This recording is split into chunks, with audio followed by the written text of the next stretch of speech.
I often call ops the offensive lineman of a company. When everything's going well, you don't even know they're there. When something goes wrong, you're the first one who's like, freaking holding. What's your advice to other operators who are learning to put their big boy pants on and let their voice be heard within the company? If it were me, going back in time and doing it over again, you have to speak from a position of CFO or COO. How is this system going to help me do my job better? How can we leverage it? Oh, that's a good word. Don't go in there like guns ablaze and say, you guys are idiots. Yeah. Right? Which a lot of operators do. Yeah. That doesn't work. Usually you get not the title you want. And that's what I'm offering right now. Basically, I can come in and I can...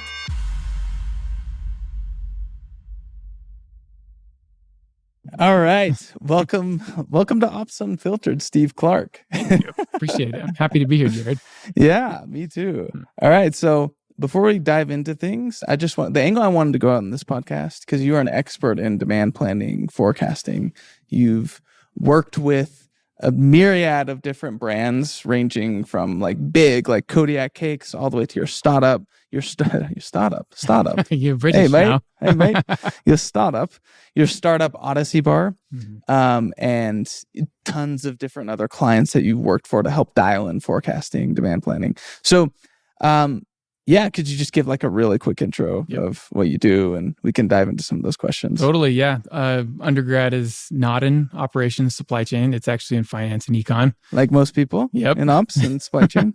So I started working for a oil company out in the Midwest. They thought that my finance and econ background was perfectly suited for supply chain management. So that's what $40 billion business, right? Yeah, a really big one. $40 billion. They're called Koch Industries. I don't know if I don't know if anyone's heard of them. Most people think it's Coca-Cola, but it's not. But anyway, so I started with them, and that's where I kind of learned the basics. I was involved in a lot of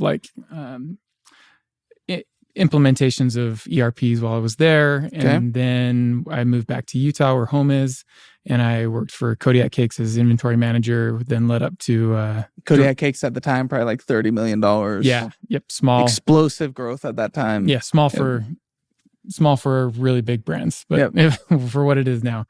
And then I stayed with them for 4 years. Ended up becoming the director of operations when they were just south of 400 million in revenue. Saw through an acquisition there, and then I leveraged that awesome opportunity and the experience that I had to find a partner, and we launched our own CPG brand called Odyssey Snacks. It's a brand of prebiotic protein bars, and we're just getting started, but it's been fun to kind of jump into the... Yeah. And then also on the side, you help brands dial in their demand planning and forecasting. Yeah. So the things that I've learned in my supply chain roles leading up to this point, I've been able to really hone it in and help other people replicate what I did at these other companies and now do it for their own companies. Yeah. So that's kind of where I want to dive in. That's the angle I want to go in this podcast is, so you've dialed in demand planning, forecasting for massive brands. You've ran ops from 30 million to 400 million, and you're running your startup right now, your small Odyssey bars e-commerce store. So something that I'm curious to dive into first: why do brands always go back to spreadsheets? Most people who listen to Thread or Kodiak Cakes or anybody talking on podcasts, they automatically assume man, they must be doing that forecasting. It's probably all automated. All the replenishment's totally automated. And that's typically not the case. Normally everything is done in Google Sheets and Excel. Why do you think that is? Yeah, I'm gonna open up the kimono a little bit for some of my experiences. So my biggest thing that I've noticed is that we still use spreadsheets even in those big companies, because the ERPs that most companies use are not set up for operations tasks. They are set up mostly to be an accounting system of record. And that's a great... So say that one more time for the people in the back. So brands will always, or not always, let me say this again. Brands will most likely, when they're setting up their ERP, say if they're just moving off of QuickBooks and it's their first ERP they're coming into, they will use that ERP as an accounting system of record, and they will neglect all of the operations activities that it can do as well. And I would add on top of that, typically the switch to an ERP is pushed by the finance person at the company who's like, man, we can't just use QuickBooks. And that's a whole nother discussion, but yeah, great point. Yes. Okay. So that's where it all started for me. So when I was at Koch Industries, I was put on the implementation team we were migrating from an old version of Koch Industries, $40 billion company. Yeah, huge oil industry. Migrating to SAP, right? Yep, we were migrating all of our international entities onto one SAP. And my division, I was put over the migration team. I was put over the master data team. And master data, for those who don't know, that is like all of the little inputs, all the little information about every single SKU that you need to know. That's dimensions, so size, weight, height, everything. Why do you need dimensions in a forecast? So the way we did it, we were vertically integrated production and everything. So when it's coming down to a planning system, you want to know, okay, how much product fits weight-wise on a pallet, how many of these units can fit on a pallet. If I have to like mix and match them, the whole system will palletize things for you in a way.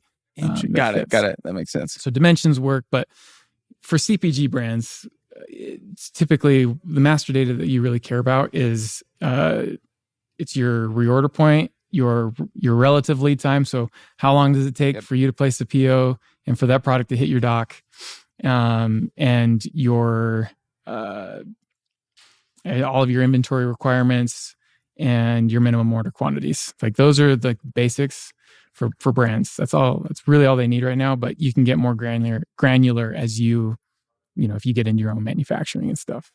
And you experienced this at Koch Industries, at Kodiak Cakes. Why is it so hard to gather this master data, or maybe not gather, but gather and also keep it up to date? Why isn't everybody living in SAP? If SAP could actually automate all of this stuff, like, then why isn't every single brand using SAP right now? Yeah. So to illustrate my answer to your question, when I left Koch and came on to Kodiak, my first week I had a meeting with the CFO. And the CFO was telling me that they were migrating from QuickBooks into NetSuite. And I was ready to be like, okay, cool, let's go dive in. Let's find all the master data for the ops side of things. And he quickly took me off the team. He was like, we don't need this guy anymore. He's going to just make things way too long. Wait, why is that? Just like what I was asking, he was not ready to answer. He didn't think it was relevant for what we were doing. So you were shining a light on like their...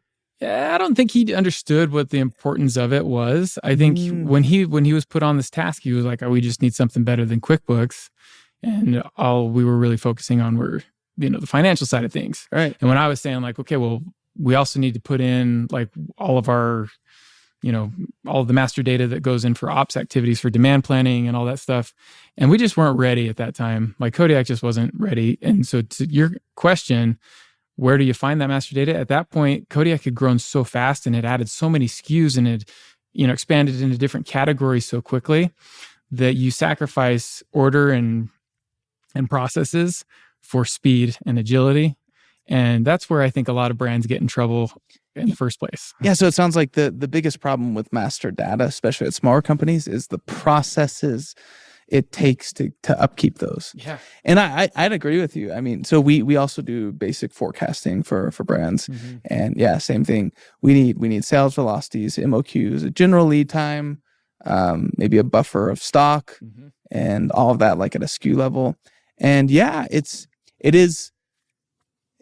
That's why people think they want automated purchasing and automating replenishment. But what I tell people is like, look, I mean, a software could do that for you, but you're a 2-person ops team. I'll be honest with you. I don't think you'll be able to upkeep the data so that you can like automate everything. So typically what people, it's funny for us, even for us, what people end up doing is like, we end up sort of like replicating a live Google sheet onto our software, and it works. It's like the most flexible way. I mean, with the data changing so much, I couldn't think of any other way to do it at Kodiak than through a spreadsheet, because we were gathering all the input from all the sales reps, and we were gathering all the information from the marketing team. And I interviewed several companies that were going to try and streamline our demand planning process. And the implementation was just taking so long, and it was so expensive. And we ultimately scrapped all of that, and they still use the spreadsheets that I built for them. Yeah, and I've been gone for 2 years. Nice. That's awesome. Now that's a testament to either it's a testament to me, or it's a testament to the fact that sales and marketing is still king. Yeah, exactly. So walk me through. I'm curious, since you have this forecasting and ops experience at a variety of different sizes companies, what advice would you give to startups? Like, if you had to give one piece of advice on what is generally off in a brand's ability to forecast, like, what is the one thing you would tell them to build a foundation of a good forecast? I'd start with make sure you understand it by channel, right? So if you're selling in retail, brick and mortar, wholesale, right? Keep that separate from what you're doing on Shopify, and then keep that separate from what you're doing on Amazon, because each channel has its own growth path, like. So for the scrappy brands, or like maybe bring in some of your experience, for example, with Odyssey, where it's just a one-person ops guy or girl, and when you say forecast by channel, like, what do you mean? Do you are you talking like top-down forecasting, bottom-up? Like, what is the simplest way that they can just extract all of the data from the channels and just generally know? Yeah, that's tough. It's so hard because, by the way, I'm not ever don't ever think that I've figured the system out and I've got a crystal ball now. Hey, you'd be a billionaire. I know I would. What I feel like I've done better is using statistics to help with my forecasting. How so? Just using exponential smoothing and historical data to help forecast out, track seasonality, figure out where seasonality exists in your historical data, to then put it. So walk me through that, because this is really interesting to me, because like these are. Yeah, I'm super interested. How do you do that? Like, just take a SKU from a brand that you've helped before and walk me through how you've done that. So we'll take, Kodiak's best-selling pancake SKU. Okay, so this is going to be different than a startup. So bear with me. I'll get to a startup example here in a minute. Yeah, we'll start with the complex and we'll get to the really simple. So with Kodiak's best-selling SKU, we had 5 years of monthly sales data, but retail sales data. And so it was easy for me to just take this model that I built and just let's say I took 2 years of sales history. And in the Excel formula that Excel I didn't make this Excel formula. This is all in Excel. Yeah. Anybody can do this. But you just take however much historical data you want, and the formula then takes whatever historical data you put in, and it will find seasonality in the data for you, and then you can project it out to, as I've done it, as far as 5 years. It obviously gets really inaccurate after you get past 8 months, but anyway, you can use this formula to just it'll project the seasonality that you want. It will project the growth. It'll see the growth rate in your historical data as well and project that forward as well. And so it just gives you kind of a stat baseline. Right. So I use that to help Kodiak understand, okay, this is our best-selling SKU at the growth rate it's had during our most consistent period. This is what we should expect to see, plus the down times during December, the up times again when back to school comes back in, and then add a growth factor on top of that. Yeah.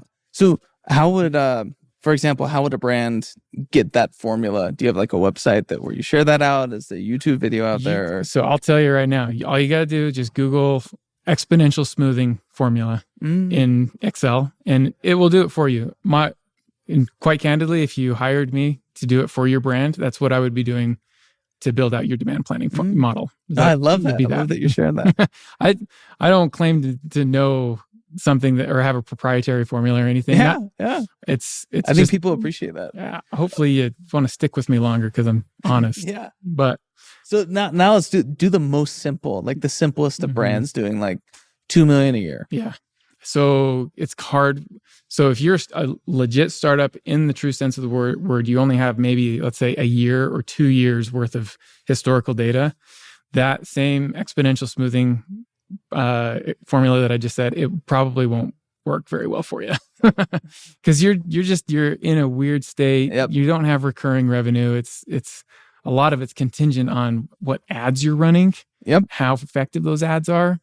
And so, or if you're wholesale, it's like the next biggest PO that you're gonna get. Exactly. Like you have no clue. Exactly. And who knows how long it takes for them to sell through their pallet that they just bought from you. And so how does a startup actually effectively forecast? Because like I've been there with small companies, and it seems like the best way to do it is just to do it ad hoc, top down, channel by channel. That's what it feels like to me. But like I don't. No, you're absolutely right. So that's exactly what I do for Odyssey. Like I'm looking at my Shopify sales data, and I'm like, okay, we did this.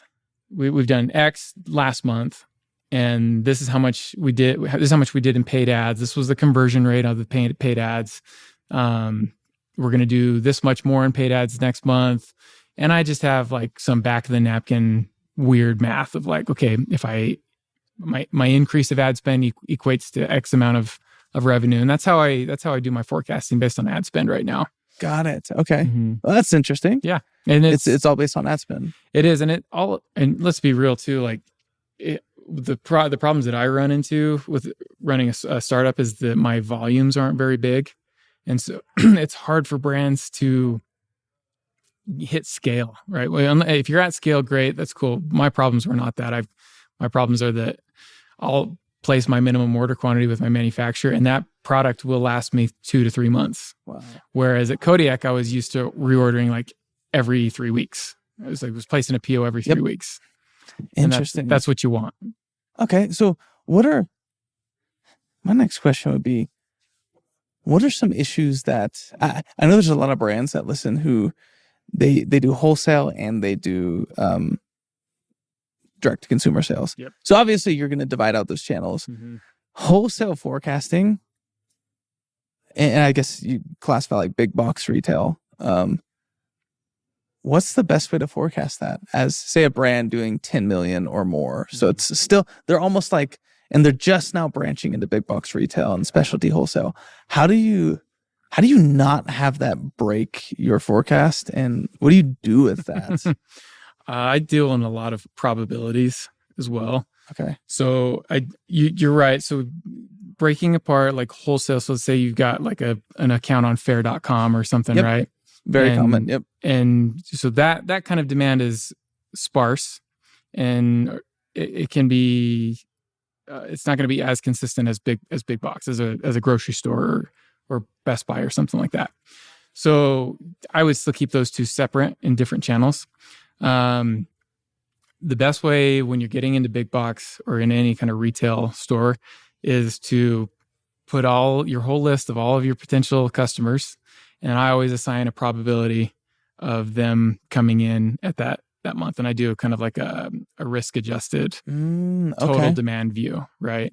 Because there's going to be times where you're like, okay, let's say. But put that in layman's term. Yeah. Say like you have your top selling SKU.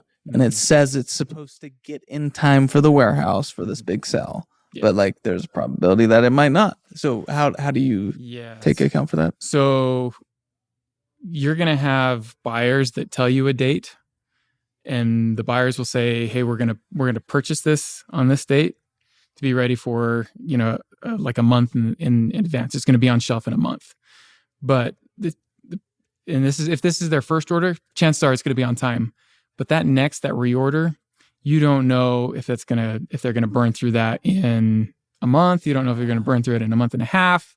And so I always put some kind of risk adjustment. So a probability. That's where risk adjusted means if I say I've got 100 units that are gonna get sold, but I assign it a 70% probability, it's really my risk adjusted is 70 units. Oh.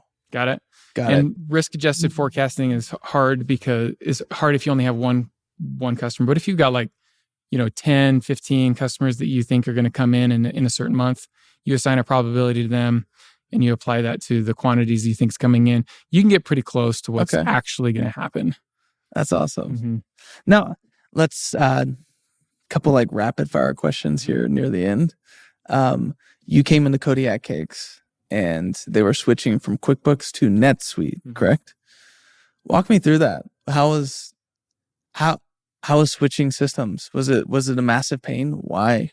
Yeah, it was a massive pain. So just the overall learning, like you feel foreign in a new system. Like QuickBooks, I knew exactly where to click, exactly where to go.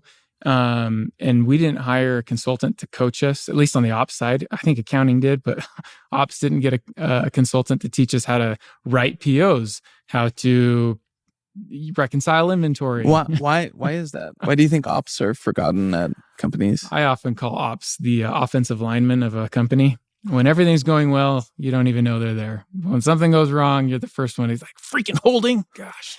Exactly. So, it also probably was, we didn't make a big enough deal about it. Had we had a voice kind of saying, hey, we need to make sure that all these other intangibles about how ops gets their job done in the system is just as important as accounting does, then we probably would have been fine. And what's your stance on an alternative? So like at the time, you didn't speak up, or whoever leadership didn't speak up. What do you think there's an alternative to like NetSuite or Acumen, like the big ERPs? Could you scrap around on spreadsheets? So my experience, I was in a $30 million company that was doing spreadsheets and was doing just fine with it. And we had several opportunities from 30 million to 350 million to jump in and buy a really expensive third-party add-on to NetSuite to help us do all of the stuff that our spreadsheets were doing. And we never found a better solution than what we were doing on our own.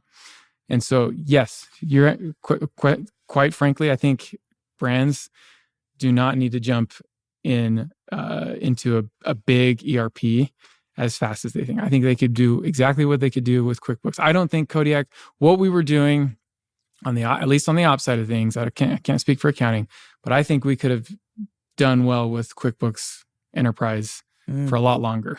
Yep. Yeah, obviously that's why Luminous exists. Exactly. Like we're trying to fill that gap in the market. You don't have to jump to NetSuite. In fact, when you dissect the reasons why brands do it, it's typically pushed by a financial reason. And even QuickBooks, quote unquote, not working for bigger brands, it normally has to do with how COGS and financials are pushed to QuickBooks. Yep. Less so like QuickBooks sucks and you can't grow with it. I'll even give you another plug for why I think Luminous is a good option for brands. If you are a brand, if you are a company, and your exit strategy is to get acquired by another company, they already have their own ERP system. And you're going to have to go through another migration once you get acquired. So you spend all that money to, jump from QuickBooks into Oracle That's a good point. or whatever, right? You're going to get gobbled up by somebody that has NetSuite. Yeah, you hope it is, right? That's the hope. And so like the easier it is for you to transition over into whatever they're using, it's better. Yeah. So last rapid fire question. What's your advice to other operators who are learning to, I don't know, put their big boy pants on and let their voice be heard within the company? Because I agree with you. It's hard to speak up in situations like this where, at Kodiak Cakes, like you guys were in pain. You were like scrapping with spreadsheets and managing a NetSuite implementation. Like that sucks. And it's typically just because these decisions are made where you don't have a voice at the table and you're left implementing all of it and running the company. So obviously you're a lot more seasoned now. What advice do you give to operators to speak up to their leadership, to let their voice be known? What research should they be doing online to make sure they have a good voice? If it were me, going back in time and doing it over again, you have to speak from a position of understanding. Like, you have to understand why they're choosing to do what they're doing, why the leadership team is doing what they're doing, and understand that. Don't go in there like guns ablazing and saying, like, you guys are idiots. Yeah. Right? Which a lot of operators do. Yeah. And that doesn't work. Usually you get not the title you want. That's right. So my advice would be understand master data, like understand what is required if your company is moving into an ERP.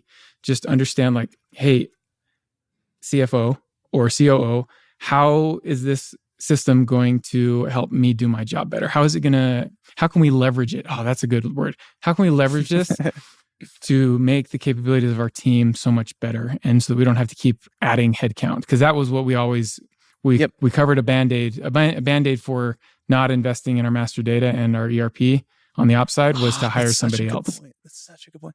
And being you can articulate that now, where you could sit in front of a CEO or a VP of ops or something and be like, hey man, we can either keep adding headcount and have really complicated software to manage that headcount, or, we could actually simplify it and put some better SOPs in, and a much simpler software could do this. Yes, absolutely. Yeah. Being able to articulate that, not being overly aggressive, like, you guys suck, you just don't get this, I'm on the ground. It's like, no, like, understand why they're doing what they're doing. They're doing this because they want to scale, and they see the current solution not able to scale.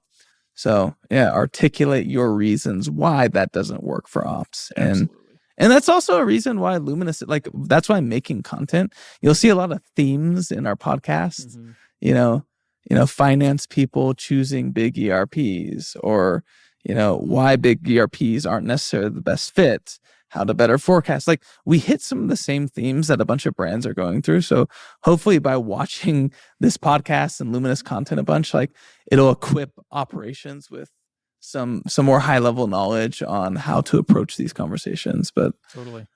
So last thing, can you plug your services? Yeah. Because I know you help dial in demand planning, forecasting for a bunch of brands, and I know there's a lot of brands that could potentially use your services. Oh, thank you. Yeah. So basically, what it is right now is I'm offering a very a la carte menu at this point. So if your company is missing demand planning solutions, supply planning solutions, or just general, they need help setting up an S&OP process, then that's what I'm offering right now. Basically, I can come in and I can either look at your current tools and help consult on how to make them better, or I have my own templates that I brought with me along my career that we can just plug and play into your business, customize them to fit their supply chain.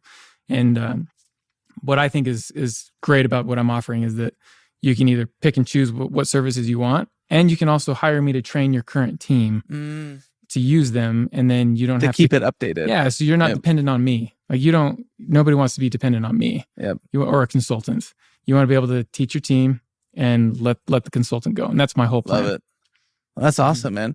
Well, thanks for coming in today. I feel like that was a good, quick, concise podcast. Lots of value. So love it. Thanks, Steve. Yeah, thanks. See ya. Good luck.